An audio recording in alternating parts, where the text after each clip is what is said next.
اعوذ باللہ من الشیطان الرجیم بسم اللہ الرحمن الرحیم۔ میری آج کی تقریر کے مخاطب وہ آفیسر، وہ شاہین جو اقبال کے اصل شاہین ہیں، جنہوں نے مودی کو اس کی اصل اوقات یاد دلائی اور دنیا بھر میں پاکستان کا نام سر بلند کیا۔ ان کے لیے انتہائی مختصر خیالات پیش کروں گا۔ نگاہیں نگاہوں میں پیوست کر دوں، نگاہیں نگاہوں میں پیوست کر دوں، میں روشن ضمیروں کو بے مست کر دوں، تنابیں جو کھینچوں زمیں آسماں کی، یہی فاصلہ ایک بلشت کر دوں۔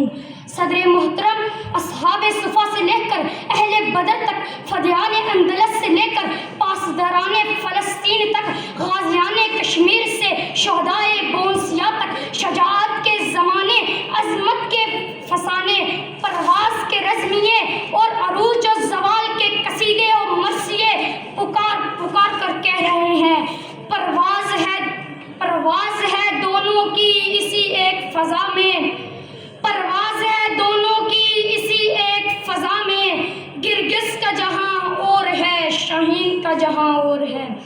اللہ تعالیٰ نے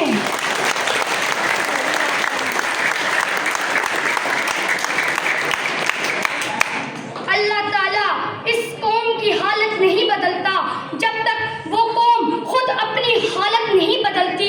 اس لیے اقبال کا شاہین محنتی اور ہمت کا ستارہ ہے۔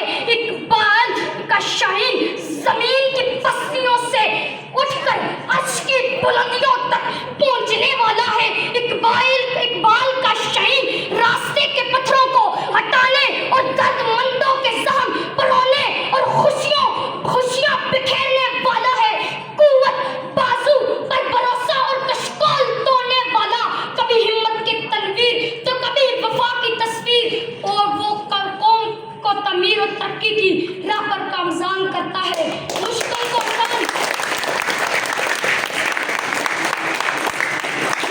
آسان اور ناممکن کو ممکن بناتا ہے۔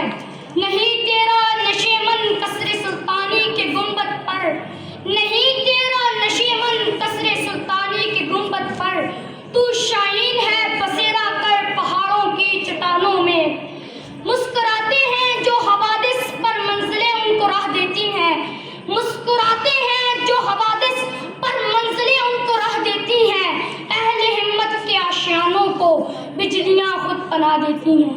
آپ سب کی سماعت قبول۔